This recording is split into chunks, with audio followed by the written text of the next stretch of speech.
Tortang talong nga pala yung ulam namin mga katwini. At kakain na nga pala kami sa mga oras na yan. Ito talaga yung paborito kong ulam mga katwini. At maya maya nga lang ay umalis na kami sa aming bahay. Mabuti na lang ay hindi na palaging umuulan. Kasi kapag lagi talaga umuulan, siguradong hindi talaga ako makakapag-record ngayon. Kaya pagpasensyahan nyo na talaga kung hindi ako nakakapag-upload na may record. At sa mga oras nga na yan mga katwini ay bumili kami ng kasalo. Nagplano kasi kami kagabi na bibili kami ng kasalo. Kala ko talaga hindi matutuloy yung mga plano namin mga katwini. Kasi sa totoo lang, pinilit ko lang talaga sila na ituloy yung mga plano namin kagabi. Sabi ko kasi sa kanila ituloy na lang. Sayang naman yung pinagplanuhan namin kung hindi namin itutuloy. Akala mo talaga sa mga oras na yan may birthday. Kasi may pa soft drinks pa yung katwini nyo.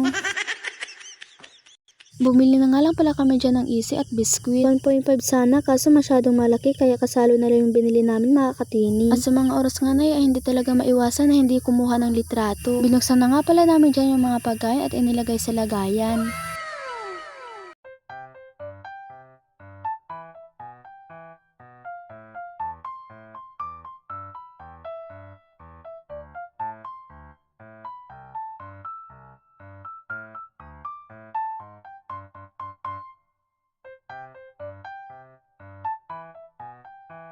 Maya-maya nga lang ay kumain na kami mga katwini. Kain po mga katwini! Yung katatapos mo palang kumain ng baon mo tapos kain naman ulit.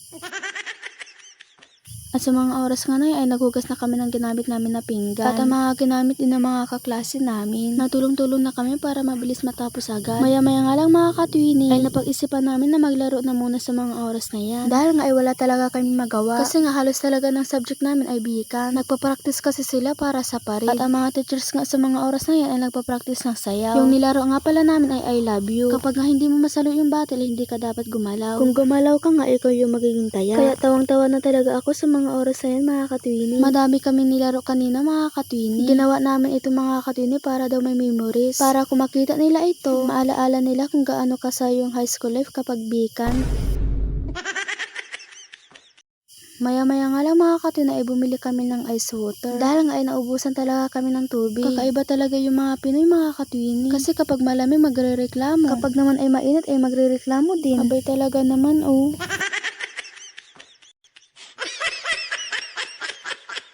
At sa mga oras nga na mga katwini ay umuwi na kami. Bago ko nga pala tatapusin ang aking vlog, huwag kalimutan mag-follow, like, and comment. Thank you for watching. Bye!